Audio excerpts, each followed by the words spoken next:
ಅಂದ್ರೆ ಮದರಸಾದಲ್ಲಿ 600 ಮಕ್ಕಳಿದ್ದಾರೆ. ಅಲ್ಲಿ ಎಷ್ಟು ಜನ ಸ್ಕೂಲಲ್ಲಿ ಎಷ್ಟು ಜನ ಓದ್ತಾರೆ ಅಂತ ಗೊತ್ತಿಲ್ಲ ಪರ್ಫೆಕ್ಟ್ ಆಗಿ, ಯಾಕಂದ್ರೆ ಅದು ಪ್ರೀ ನರ್ಸರಿ ಟು SLC ವರೆಗೂ ಇದೆ. ಅಲ್ಲೇ ಒಳಗಡೆ ಮದರಸ ಇರೋದ್ರಿಂದ ಮಕ್ಕಳನ್ನ ಅವ್ರು ಯಾವ ರೀತಿ ಉಪಯೋಗಿಸ್ಕೊಳ್ತಾ ಇದಾರೆ ಅಂದ್ರೆ, ಈಗ ಅಲ್ಲಿ ಏನೇ ಒಂದು ಸಮಸ್ಯೆ ಆದ್ರೂ ಯಾರು ಹೊರಗಡೆ ಹೇಳಲ್ಲ, ಮಕ್ಕಳು ಅಲ್ಲೇ ಮುಚ್ಚಾಕ್ತಾರೆ. ರೀಸೆಂಟ್ ಆಗಿ ಒಂದು ಕಂಪ್ಲೇಂಟ್ ಸಹ ಆಗಿತ್ತು, ಒಂದು ಮಗು ಮೇಲೆ ದೌರ್ಜನ್ಯ ಆಗಿದೆ ಅಂತ ಒಂದು ಕಂಪ್ಲೇಂಟ್ ಆಗಿತ್ತು. ಅದು ಮೇಡಮ್ ಅದೇ ಮದ್ರಸದಲ್ಲಿ ಅದು ಕೆಲವೊಂದು ಮಾಧ್ಯಮಗಳಲ್ಲೂ ಸಹ ಪ್ರಸಾರ ಆಗಿತ್ತು, ಪೇಪರ್ ಕೆಲವೊಂದು ಮಾಧ್ಯಮಗಳಲ್ಲಿ ಪ್ರಸಾರ ಆಗಿತ್ತು. ಆನಂತರ ಏನಾಯ್ತು ಅಂದ್ರೆ ಅದು ದಾಖಲಾತಿ ಮುನ್ನಲ್ಲೇ ಬಂದಿಲ್ಲ. ಅದು ಯಾಕೆ ಆ ರೀತಿ ಆಯ್ತು ನಮ್ಗೆ ಗೊತ್ತಿಲ್ಲ. ಆ ಮಗು ಕಾಶ್ಮೀರದಂತೆ. ನಮಗೆ ಇದೆಲ್ಲ ಮಾಹಿತಿ ನಾವು ಅಲ್ಲಿ ಹೋಗಿ ಅದೆಲ್ಲ ಏನು ಈ ತರ ನಡೀತಾ ಇದೆ ಅಂತ ನಾವು ಚೆಕ್ ಮಾಡಿದ್ರೆ ಗೊತ್ತಾಗುತ್ತೆ. ಎಷ್ಟು ವರ್ಷದಿಂದ ನಡೀತಿದೆ ಮೇಡಮ್ ಆ ಮದರಸ? ಆ ಮದರಸ ಸುಮಾರು ಒಂದು 94 ಇಂದ ಅದು ಇರ್ಬೋದು. ಬಟ್ ಅಲ್ಲಿ ಇವಾಗ ಅವರು ಫಸ್ಟ್ ಯಾರಿದ್ರು ಅವ್ರಿಗೂ ಮತ್ತೆ ಲ್ಯಾಂಡ್ ಓನರ್ಗೂ, ಅದಕ್ಕೂ ನಾವು ಲ್ಯಾಂಡ್ ಓನರ್ ಸಹ ಭೇಟಿ ಮಾಡಿ ವಿಚಾರಿಸಿದೀವಿ. ಸರ್ ಈ ತರ ಅಕ್ರಮ ಎಲ್ಲ ನಡೀತಿದೆ ಅಲ್ಲ ಸರ್, ನಿಮ್ ಗಮನಕ್ಕೆ ಬಂದಿಲ್ಲ? ಅವರು ಮೇಡಮ್ ನಮಗೂ ಇದಕ್ಕೂ ಸಂಬಂಧ ಇಲ್ಲ, ನಮ್ದು ಇದು ಕೋರ್ಟಲ್ಲಿ ಕೇಸ್ ನಡೀತಾ ಇದೆ, ನಮಗೂ ಗೊತ್ತು, ಬಟ್ ನಾವೇನು ಮಾಡಕ್ ಆಗ್ತಿಲ್ಲ ಮೇಡಮ್ ಅಂತ ಹೇಳಿ.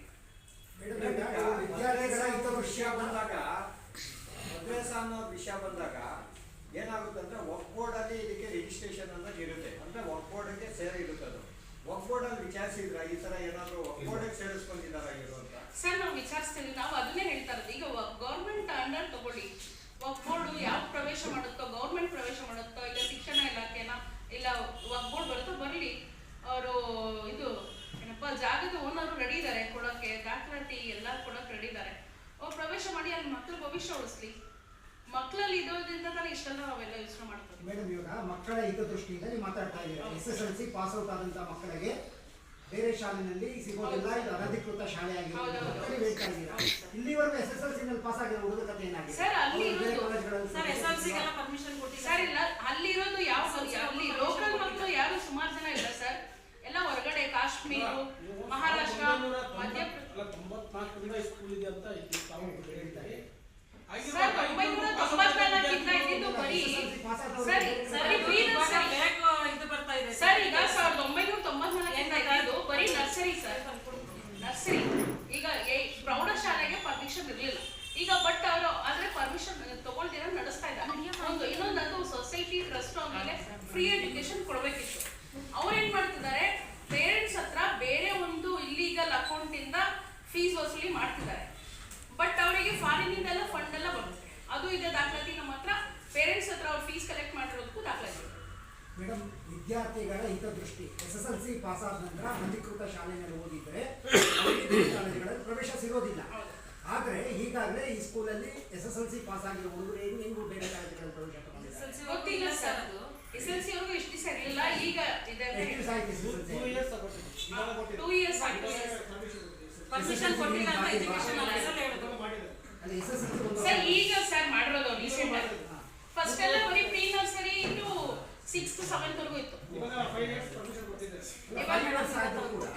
ಒಂದು ಕೂಡ SSLC ಎಕ್ಸಾಮ್ ಆಗಿಲ್ವಾ? SSLC ಎಕ್ಸಾಮ್ ಏನಾಗಿದೆ? ಅಲ್ಲಿ ಪಾಸ್ ಔಟ್ ಆದ ಹುಡುಗರು ಬೇರೆ ಕಡೆ ಅಡ್ಮಿಷನ್ ತಗೊಂಡಿರ್ತಾರೆ, ಹೆಂಗ್ ಕೊಡ್ತಾರೆ ಅನಧಿಕೃತ ಶಾಲೆ? ಸರ್ ಅದೇ ಸರ್, ಇವಾಗ ಇವರು ಎಲ್ಲ ತನಿಖೆ ಮಾಡಿದಾಗ ಗೊತ್ತಾಗ್ಬಿಡುತ್ತಲ್ಲ ಸರ್. ನಕಲಿ ಆಯ್ತಂದ್ರೆ ಶಿಕ್ಷೆ ಆಗಬೇಕು, ನಿಮ್ಮ ಹೋರಾಟ ಎಲ್ಲವೂ ಸರಿ. ನಾನ್ ಕೇಳ್ತಾ ಇರೋದು ಇದು ಅಲ್ಟಿಮೇಟ್ ಆಗಿ ಬರೋದು ವಿದ್ಯಾರ್ಥಿಗಳ ಭವಿಷ್ಯ, ಶೈಕ್ಷಣಿಕ ಭವಿಷ್ಯ. SSLC ಪಾಸ್ ಔಟ್ ಆಗಿದೆ, 1 ವರ್ಷ ಆಗಿದೆ ಅಂತ ಹೇಳ್ತಾ ಇದ್ದಾರೆ. ಆ ಹುಡುಗರಿಗೆ ಬೇರೆ ಕಾಲೇಜುಗಳಲ್ಲಿ ಸೀಟ್ ಸಿಕ್ಕಿರುತ್ತೆ, ಆಟೋಮೆಟಿಕಲಿ ಸಿಕ್ಕಿರುತ್ತೆ. ಬಟ್ ಅವರಿಗೆ ಇವಾಗ ತನಿಖೆ ನಡೆದಾಗ ಸರ್ ಗೊತ್ತಾಗುತ್ತೆ ಅದು ಅದು ಬೇರೆ ಇಶ್ಯೂ, ಇದು ಬೇರೆ ಇಶ್ಯೂ. ನಕಲಿ ಶಾಲೆ ಕ್ರಮ ಆಗಬೇಕು, ನೀವು ಮಾಡ್ತಾ ಇರೋ ಕ್ರಮಗಳೆಲ್ಲ ಕರೆಕ್ಟ್ ಆಗಿದ್ದಾರೆ. ಬಟ್ ಆದ್ರೆ ಈಗ ನಾವು ಹೋಗಿ ಶಿಕ್ಷಣ ಇಲಾಖೆ ಕೇಳಿದ್ರೆ ನಾವು ಪರ್ಮಿಷನ್ ಕೊಟ್ಟಿಲ್ಲ ಅಂತ ಹೇಳ್ತಾರೆ. ಬಟ್ ಅವ್ರ ಹತ್ರ ಪರ್ಮಿಷನ್ ಲೆಟರ್ ಇದೆ.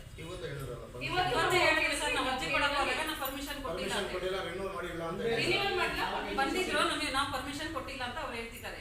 ಇವರು ಆದ್ರೂ ನಡೆಸ್ತಾ ಇದ್ದಾರೆ ಸ್ಕೂಲ್ನ. ಪ್ರತಿ ವರ್ಷ